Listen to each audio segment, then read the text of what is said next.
Marcus thought removing his crumbling pool would finally give him peace. But when Karen stormed onto his property with two men in fake police uniforms, claiming the HOA had enforcement authority, he realized his nightmare was just beginning.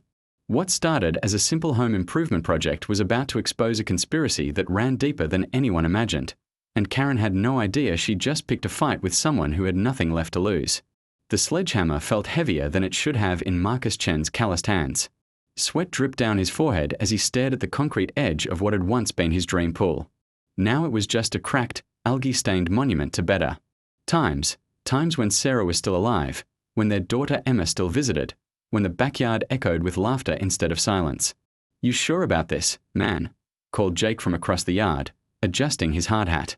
His demolition crew had been Marcus's students back when he taught construction management at the community college.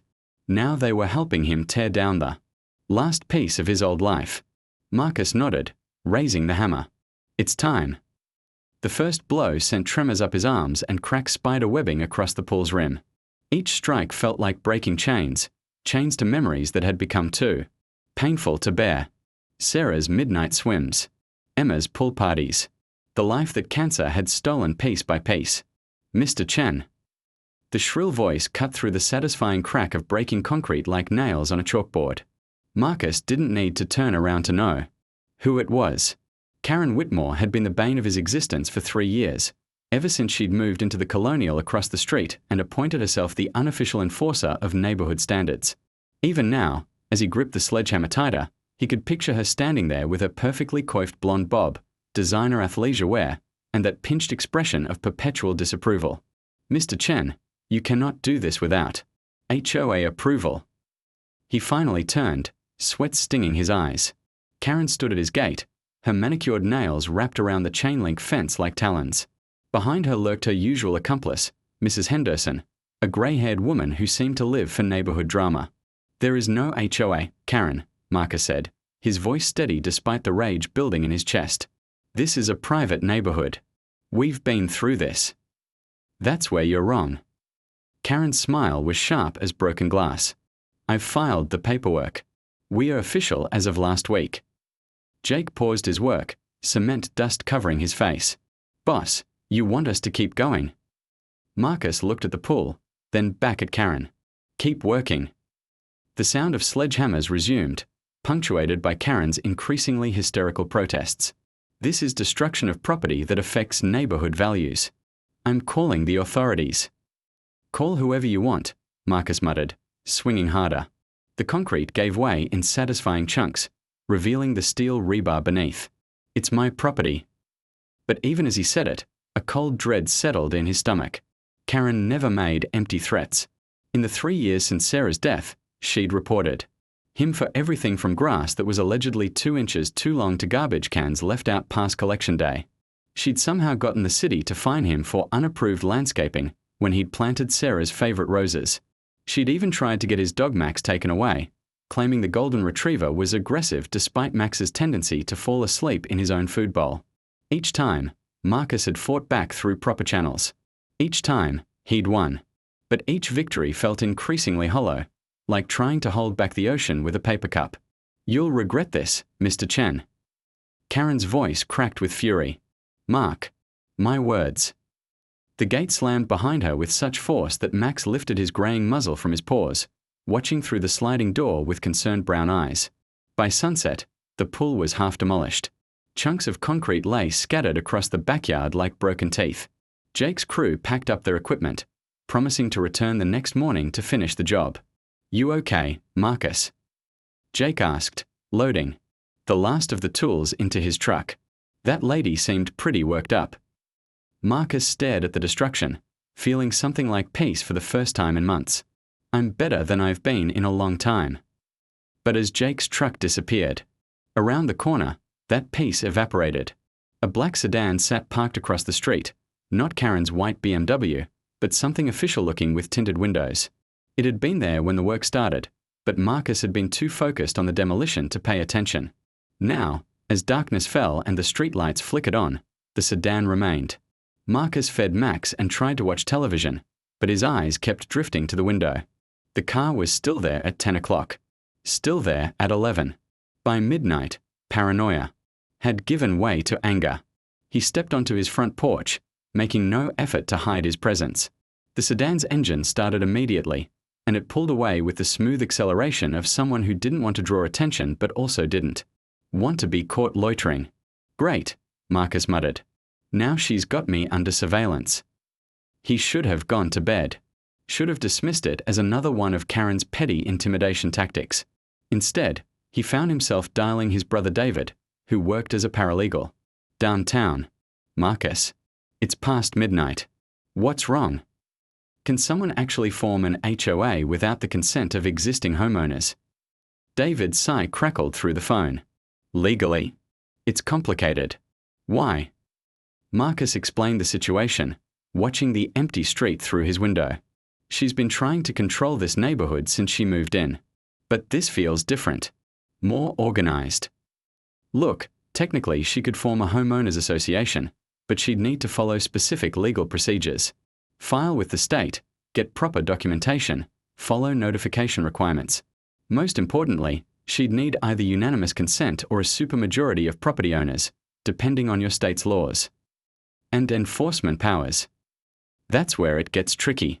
Even legitimate HOAs can't just send people to harass homeowners. There are legal processes, appeals procedures, specific remedies. If she's claiming enforcement authority." David paused. "Marcus, be careful. If she's willing to go this far over a pool, there might be something else going on." After hanging up, Marcus stood in his kitchen, staring at the demolition site through the back window. The pool looked like a bomb crater in the moonlight. Jagged and raw. Part of him regretted destroying it, but a larger part felt liberated. It was the first major decision he'd made since Sarah's death that was purely his own, untainted by grief or guilt or the well-meaning advice of people who didn't understand that sometimes you had to tear things down before you could build them. Back up. His phone buzzed with a text from an unknown number. Last chance to comply. 7 a.m. tomorrow. Marcus stared at the message, his blood running cold. How had Karen gotten his number? And comply with what, exactly? He was still holding the phone when the doorbell rang. It was 12:47 a.m. Max barked once, then fell silent, unusual for a dog who typically treated every visitor like a long-lost friend. Marcus grabbed a baseball bat from the hall closet and approached the door, his heart hammering against his ribs. Through the peephole, he saw two figures in dark uniforms standing on his porch. They looked official, police or security guards, but something was off.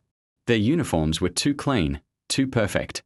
And why would real cops arrive in the middle of the night over a pool removal? "Mr. Chen."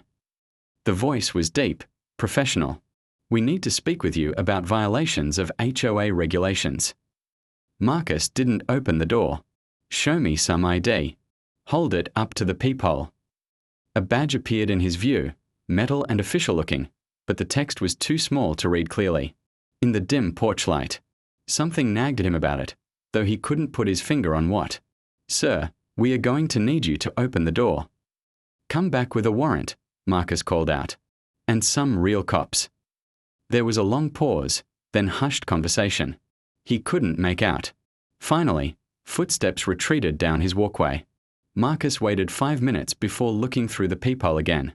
The porch was empty, but as he watched, a figure emerged from behind his neighbor's hedge, Karen, dressed in dark clothing, her phone pressed to her ear. She was coordinating with whoever had just been at his door. The full scope of what he was dealing with hit him like a physical blow. This wasn't just about the pool, and it wasn't just about property values. Karen had somehow assembled what appeared to be a private security force, complete with fake badges and official-looking uniforms. The question was why? And more importantly, what was she planning for 7 a.m.? Marcus spent the rest of the night researching HOA law, fake police, tactics, and harassment statutes. By dawn, he had filled a legal pad with notes and had a plan forming in his mind. If Karen wanted to play games with fake authority, he'd show her what real authority looked like. At 6:55 a.m., he was dressed and waiting in his living room, his phone set to record, when the convoy arrived. 3 vehicles pulled up to his house: Karen's white BMW, a black SUV with tinted windows, and what appeared to be a legitimate police cruiser. Marcus's heart sank when he saw the cruiser. Had Karen somehow gotten actual law enforcement involved? But as he watched through his window, his confusion deepened. The police officer who emerged from the cruiser moved wrong, carried himself wrong. Marcus didn't sleep that night. Every creak of the house, every rustle of wind through the trees, every distant car engine made him reach for the baseball but he'd placed beside his bed. By 3 a.m., he'd given up on rest entirely and sat at his kitchen table, laptop open, diving deeper into the rabbit hole that his neighborhood had become. What he found made his stomach turn. Karen Whitmore hadn't just moved to Maple Street 3 years ago. She'd been strategically placed there. Property records showed her house had been purchased by something called Meridian Holdings LLC, which itself was owned by a web of shell companies that eventually led to Blackstone Community Management, a corporation specializing in neighborhood optimization and property value enhancement.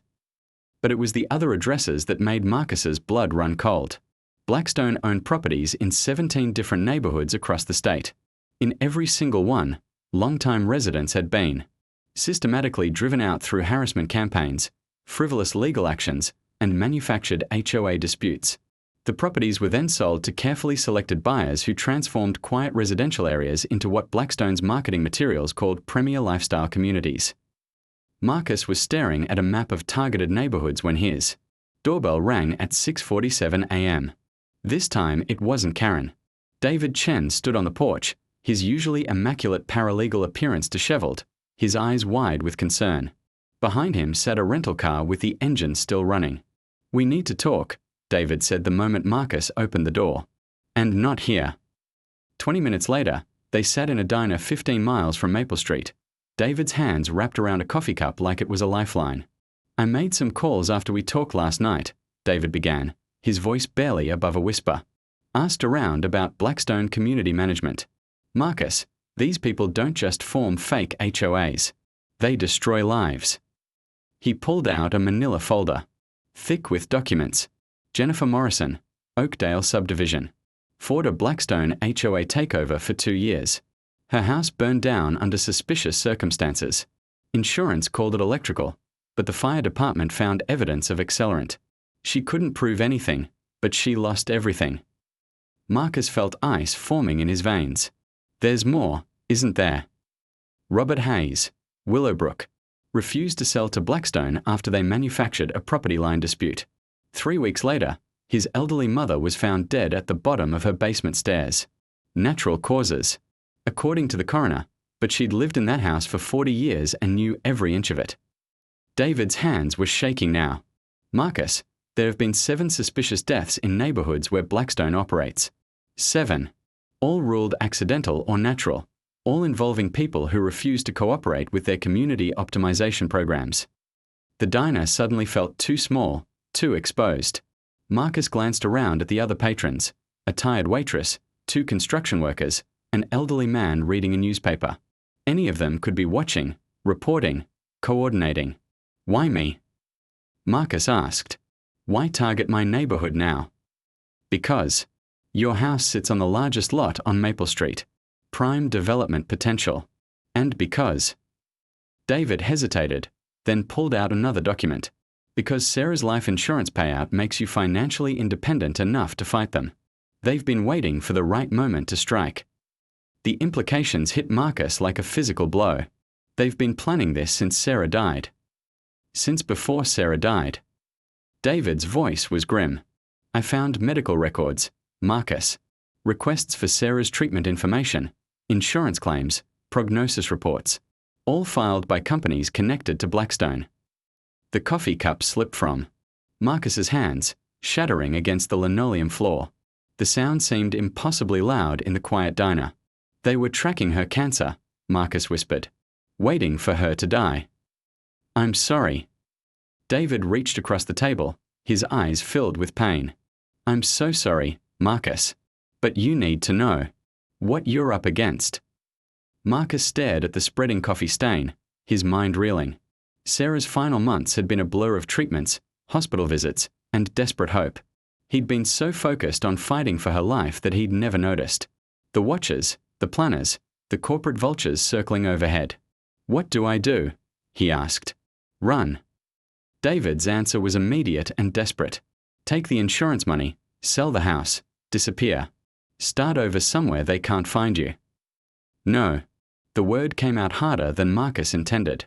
Sarah loved that house. We planned to grow old there together. I'm not letting some corporate death cult drive me away from the only home I have left. Marcus, these people kill. Then they'll have to kill me too. Marcus stood up, his chair scraping against the floor. Because I'm done running from bullies. The drive back to Maple Street felt like returning to a war zone. Marcus counted 4 different vehicles that seemed to follow them for various stretches of highway, a grey pickup truck, a blue sedan, a white van, and a black motorcycle. None stayed with them for the entire journey, but the pattern was too consistent to be coincidental. They're tracking us, David muttered, checking his mirrors obsessively. Good, Marcus replied. Let them watch. Let them see what happens when they push the wrong person too far. But his bravado cracked the moment they turned onto Maple Street. A moving truck sat in Mrs. Patterson's driveway, and professional movers were loading her furniture with mechanical efficiency. Mrs. Patterson stood on her porch, tears streaming down her weathered face as she watched her life being packed into cardboard boxes. Marcus parked and approached her, dread building in his chest. Mrs. Patterson, what's happening? She looked up at him with eyes full of defeat. They made me an offer I couldn't refuse, she said, her voice hollow. My property taxes somehow tripled overnight. The city condemned my fence and my garden shed. My homeowner's insurance was cancelled for high-risk factors. Then this morning, a lawyer showed up with papers saying I'd violated 17 different HOA regulations I'd never heard of. You don't have to leave, Marcus said desperately. We can fight this together. Mrs. Patterson shook her head. They know about my grandson, Marcus. My grandson in Portland who's been having trouble with drugs. This morning, someone sent me photos of him going into a treatment center. Photos taken from inside the facility. The message was very clear: cooperate, or something bad might happen to him. The moving truck drove away 10 minutes later, taking with it the last witness to Karen's fake police charade. Mrs. Patterson followed in a taxi, not looking back at the house where she'd lived for 32 years. Marcus stood in his driveway, watching the neighborhood transform before his eyes. The black sedan was back, parked brazenly in broad daylight. A utility van with city services painted on the side was parked near the fire hydrant, despite the fact that no city work was scheduled.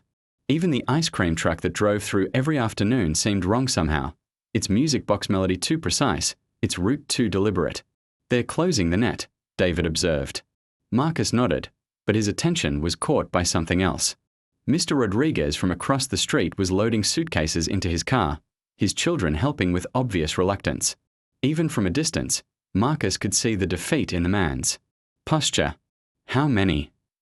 Marcus called out. Mr. Rodriguez looked up, his face haggard. 3 families got notice this morning. Property violations, tax reassessments, insurance problems. All the same day. What are the odds? Before Marcus could answer, Karen's white BMW pulled up to the curb. She emerged wearing a perfectly tailored business suit and a smile that could have cut glass. Good morning, Mr. Chen, she called out cheerfully. Lovely day, isn't it? Perfect weather for new beginnings. Marcus walked to the property line, close enough to speak without shouting but far enough to stay on his own land. Enjoying the show, Karen? I don't know what you mean. Her innocence was as fake as her police officers had been. Though I have to say, it's wonderful to see the neighborhood becoming more selective. Where are they going? Marcus asked. The families you're driving out. What happens to them? Karen's smile faltered for just a moment, revealing something cold and calculating underneath. That's not really my concern, is it? I'm just here to maintain property values and community standards. Community standards like hiring fake cops and threatening elderly women. I have no idea what you're talking about. Karen pulled out her phone and began scrolling through messages. Though speaking of community standards, I should mention that your property is now officially out of compliance with HOA regulations. You have 48 hours to begin restoration of the pool area to approve specifications. Marcus stared at her. There is no HOA, Karen. We established that yesterday when you called 911 and admitted your enforcement team was fake. Oh, but there is. Karen's smile returned, triumphant and poisonous. As of this morning, We have signed agreements from 67% of property owners on Maple Street. More than enough to establish binding authority under state law. She handed him a manila envelope. You'll find all the paperwork inside. Retroactive fees, violation penalties, and a detailed restoration plan. The total comes to, let me see, $37,000, plus ongoing monthly assessments. Of course. Marcus opened the envelope with trembling hands. The documents looked official, comp. Detective Ray Morrison looked nothing like his mother. Where Jennifer Morrison had been petite and soft-spoken, her son was built like a linebacker, with calloused hands and eyes that had seen too much. He sat across from Marcus in the same diner. Where David had delivered his devastating revelations, but this time the atmosphere was different, charged with the electricity of two predators recognizing each other. My mother was the strongest person I ever knew, Ray said, his voice barely controlled. Raised 3 kids alone after my father died in Iraq. Built her own business from nothing. Survived breast cancer twice. She didn't just trip and fall down. Those stairs. Marcus studied the crime scene photos Ray had spread across the table. What did the investigation find? Officially? Nothing. Natural causes, case closed. Ray's jaw tightened. Unofficially, the basement light bulb had been loosened so the stairs were dark. The handrail had been subtly damaged, still attached, but weak enough to give way under pressure. And there were traces of a sedative in her system, though not enough to be considered suspicious. But enough to make her dizzy. Enough to make her vulnerable. Ray pulled out another folder. I've been tracking Blackstone for 2 years, Mr. Chen. Building a case off the books, on my own time. 7 suspicious deaths, 34 families driven from their homes, and millions in property transferred to shell companies. But I've never had anyone willing to testify who was still alive. Marcus felt the weight of that statement. Until now. Until now. Ray leaned forward. But if we are going to do this, we need to do it right. No vigilante justice, no dramatic confrontations. We build an airtight case and take them down through the system. The system that's been ignoring their murders for years.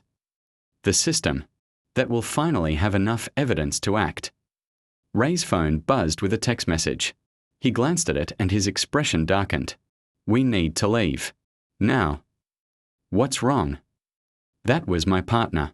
Someone called in a tip that I was meeting with a person of interest in an ongoing investigation. We've got about 5 minutes before this place is crawling with cops who think I'm compromised. They left through the kitchen, Ray flashing his badge to confuse staff as they hustled toward the back exit. In the alley behind the diner, Ray's unmarked police car sat next to Marcus's truck. They're monitoring police communications, Ray said grimly, which means they have someone inside law enforcement. How deep does this go? Deep enough. Ray handed Marcus a burner phone. From now on, we only communicate through this.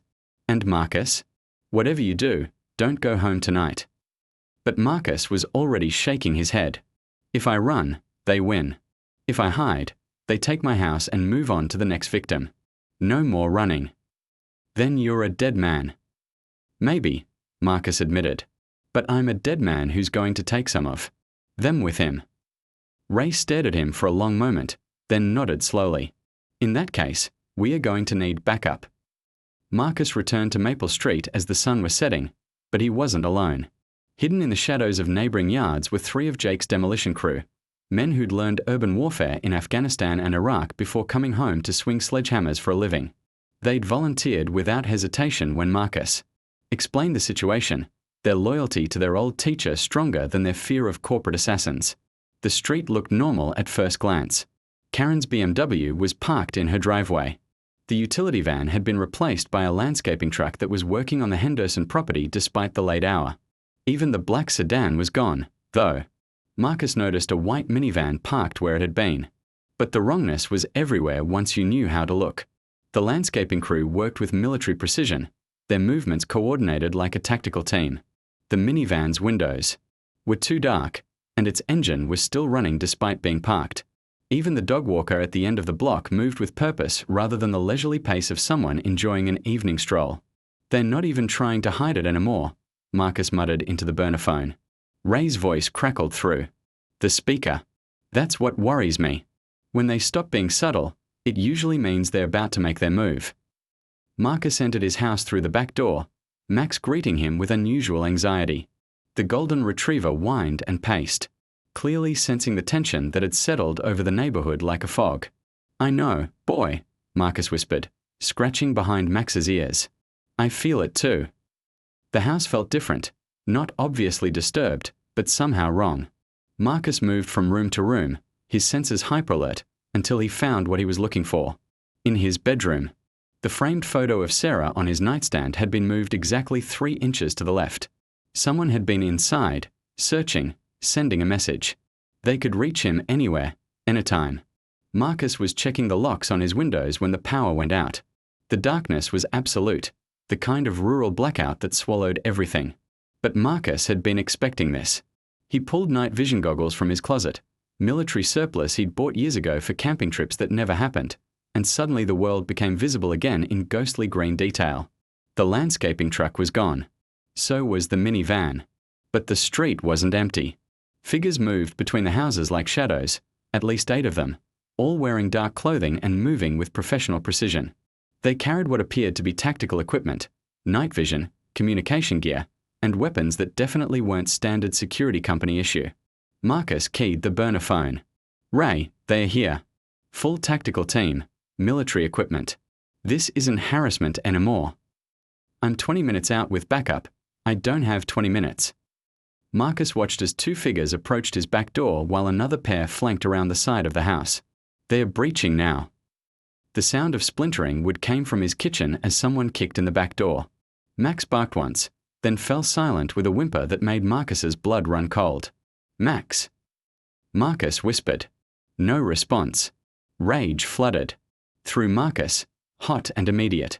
These people had terrorized his neighbors, murdered Detective Morrison's mother, and tracked his dying wife's cancer like vultures waiting for a meal. But touching his dog crossed a line that transformed fear into fury. Marcus grabbed the baseball bat and moved toward the kitchen, his night vision goggles turning the familiar space into an alien landscape.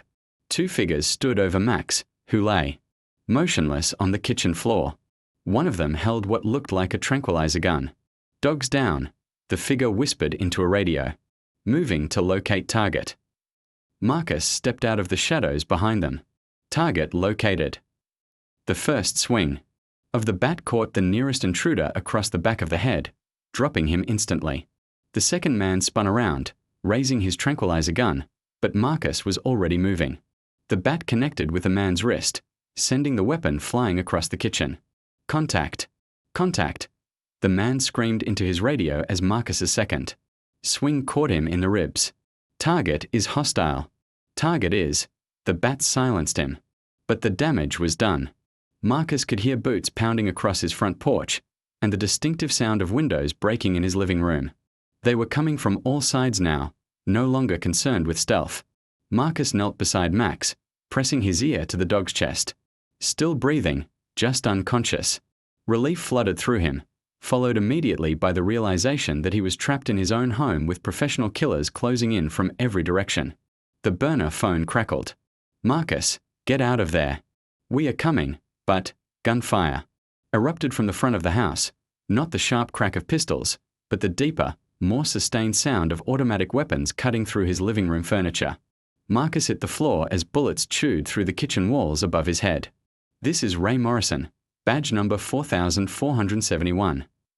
Ray's voice shouted through a megaphone outside. "State Police. Stand down immediately." The gunfire stopped, but Marcus could hear urgent whispers from the intruders still in his house.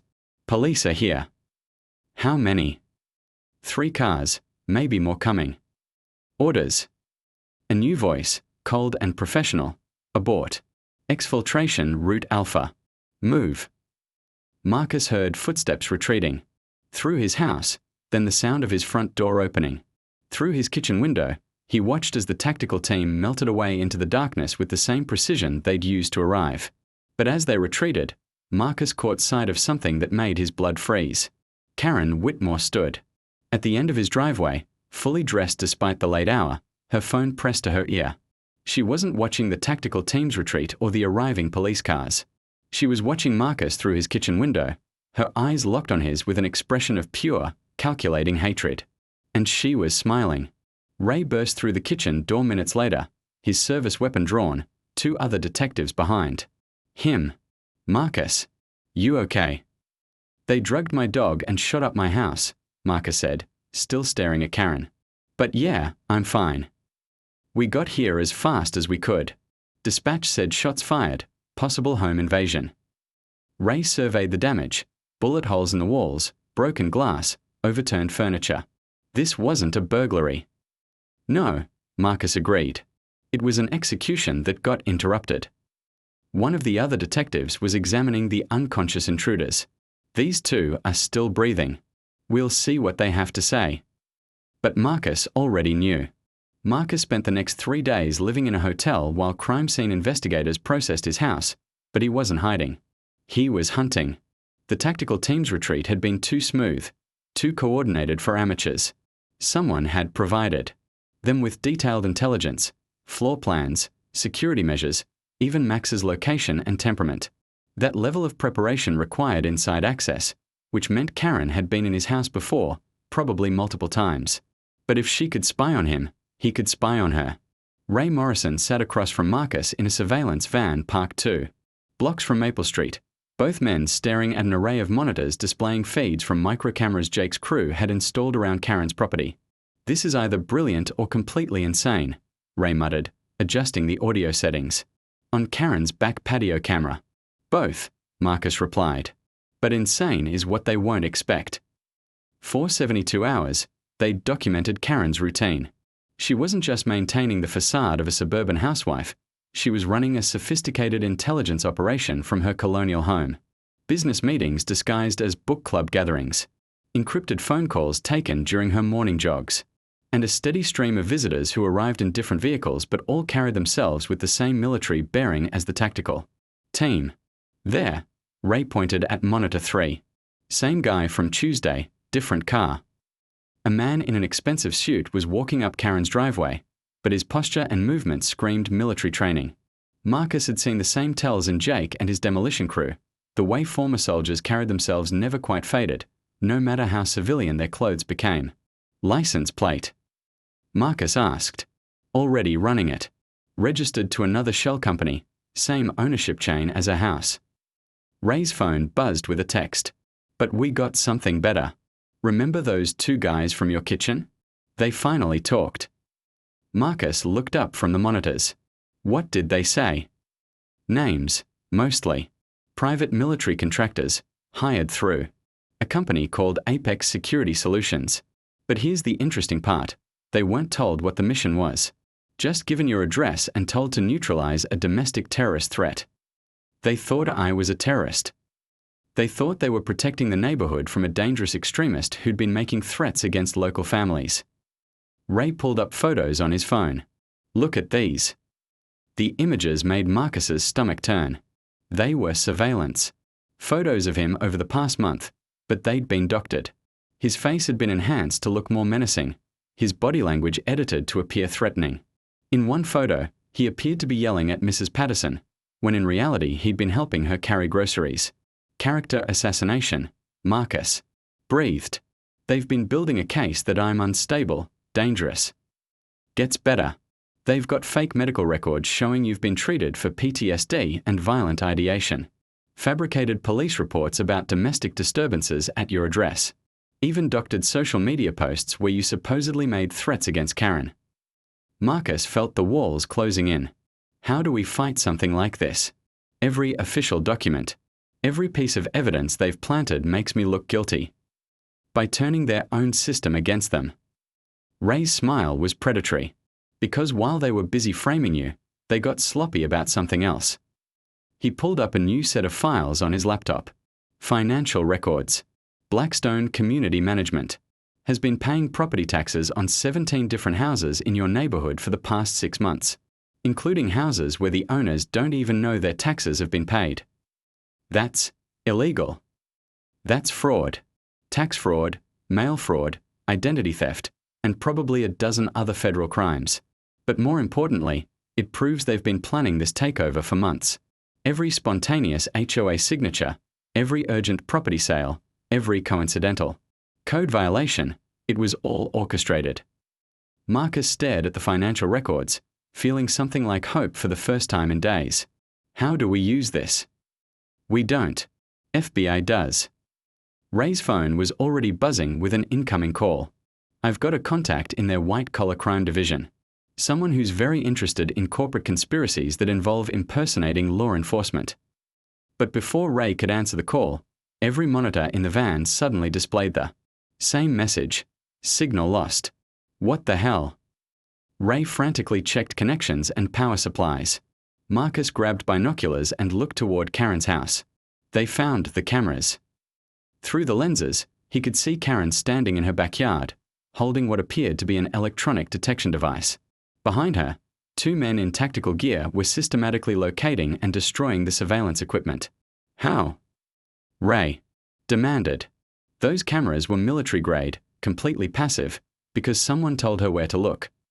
Marcus lowered the binoculars, his blood running cold. Someone who knew about our surveillance operation. Ray's phone had stopped ringing, but now it buzzed with a text message from an unknown number. Van on Elm Street. You have 5 minutes to leave before we call this in as suspicious activity. They're watching us watch them, Ray said grimly. We need to move. But as Ray started the van's engine, Marcus saw something that made him grab his arm. Wait. Karen had walked to the front of her property and was staring directly at their van, her phone pressed to her ear. But she wasn't alone. 3 police cruisers were turning onto Elm Street, moving with purpose. She's calling in backup, Marcus realized. Real cops this time, probably telling them we are stalking her. Ray cursed under his breath and pulled away from the curb, but the damage was done. They'd been exposed, and worse, they'd lost their only source of intelligence on Karen's operation. Where do we go now? Marcus asked. Somewhere they won't think to look. Ray's smile was grim. Your house. The crime scene tape had been removed, but Marcus's home still bore the scars of the tactical assault. Bullet holes pocked the living room walls, his kitchen remained a disaster of broken glass and overturned furniture, and the acrid smell of gunpowder still lingered in the air. But it was also the one place Karen wouldn't expect them to return to. Insurance adjuster came. By yesterday, Marcus said, surveying the damage. Estimated $40,000 in repairs. Funny thing though, my claim was flagged as suspicious because apparently I have a history of filing fraudulent claims. Let me guess, claims you never filed. 3 of them, going back 6 months. All for minor damage that was allegedly caused by my own negligence. Marcus kicked at a piece of broken ceramic. They've been planning this for a long time, Ray. Ray was examining the bullet holes in the kitchen wall with a forensic eye. These angles are wrong. What do you mean? I mean, if this was a real home invasion, if armed intruders were actually trying to kill you, they wouldn't have shot up the walls like this. This pattern. Ray traced the bullet holes with his finger. This was designed to look dramatic for investigators, not to actually hit anyone. Marcus felt a chill run down his spine. You're saying they weren't trying to kill me? I'm saying the whole thing was theater. They needed it to look like you'd been in a firefight, maybe even that. You'd been killed defending your home. But the actual shooting pattern suggests they were very careful not to hit anything important. Except they did try to tranquilize me. Did they? Ray pulled out his phone and showed Marcus the crime scene photos. Look at where they dropped. The tranq gun. Look at the angle, the distance from where you said you were standing. Marcus studied the images. They would have missed. Even if I hadn't fought back, that shot would have gone wide. Because it was supposed to. Marcus, I think the whole invasion was designed to fail. They wanted you to fight back, wanted you to win, wanted you to look like a dangerous man who'd violently defended his home against unknown assailants. The implications hit Marcus like a physical blow, making me look like exactly the kind of person who might snap and start targeting his neighbors. Making you look like exactly the kind of person who might murder Karen Whitmore. As if summoned by their conversation, headlights swept across the front windows. Karen's white BMW was pulling into Marcus's driveway. What the hell is she doing? Here.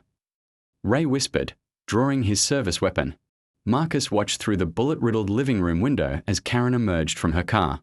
She was alone, dressed in dark clothing, and moving with obvious purpose toward his front door. She's not here to talk, Marcus realized. She's here to plant evidence.